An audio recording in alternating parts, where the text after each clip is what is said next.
voters of Wisconsin know what are the important issues in this campaign, and that is we've got to get government spending under control. I'd like to see the health care bill repealed, but it's a pretty simple campaign from that standpoint. It really is just it's a different philosophy of governance. More government versus less government. If you trust the poll numbers, what's it like running from the front? And do you think it changes your strategy or your style from here on in? Well, I've been doing this for less than 6 months, so I really have nothing to base that on. I'm just doing what I've been doing since I started this campaign, and that is traveling all over the state of Wisconsin, talking to as many voters as possible. And I'll tell you something I've been doing a little bit different. I'm listening to people. I'm listening to people a lot. I'm learning a lot on this campaign trail, and that's what I do as a U.S. Senator as well.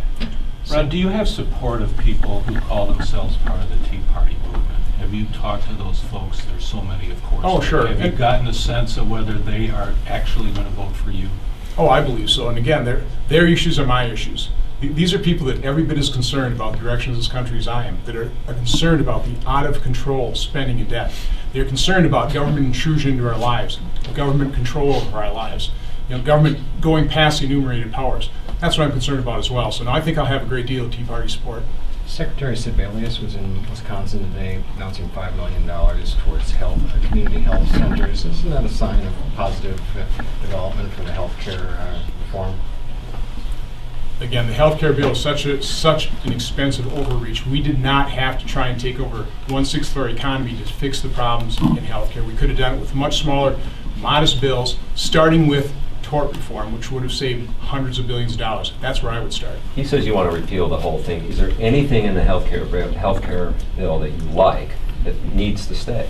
Well, certainly there are provisions that we can, again, repeal the whole thing, but replace those things with modest bills, incremental, modular type of system.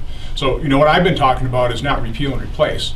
I would suggest we replace and then repeal. Let's face it, we're not going to be able to repeal this in the first 2 years. So what I suggest is if the Republicans take over one of the houses of Congress, they start writing the replacement bills from day one so we can show the American people this is what we intend to do. Then we can show exactly how we're going to solve the healthcare system in this country. So healthcare for people with pre-existing conditions?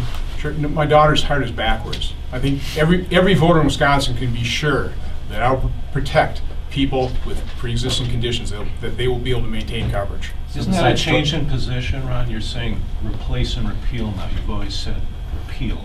Can you give us the difference? The difference is I think Republicans should write the bills. Again, the point being is we're not going to be able to have this thing repealed unless President Obama has a real change of heart in the next 2 years.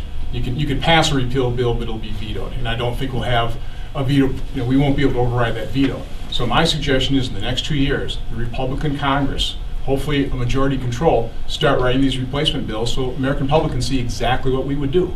So besides tort reform, what else would be in those bills? Well, we certainly should have portability. We should allow people to buy across state lines. This health care bill really starts limiting HSAs. Our company employs HSAs. It's a good thing. Indiana has done that. They've saved $28 million. Manitowoc County instituted HSAs in 2006. Their 2009 health care was the same price as 2006. HSAs are one way where we can connect the consumer of the product with the payment of the product. It's actually a market-based control that will help contain costs. So I would also really promote HSAs. You talk about containing costs. Can you talk about reducing costs? Do you think that anyone would ever see a lower health care bill? I mean, reducing costs is difficult, but we first need to start containing it. And that's what HSAs and some of these market-based approaches would do. So thank you very much. Have a good night. Thanks, sir.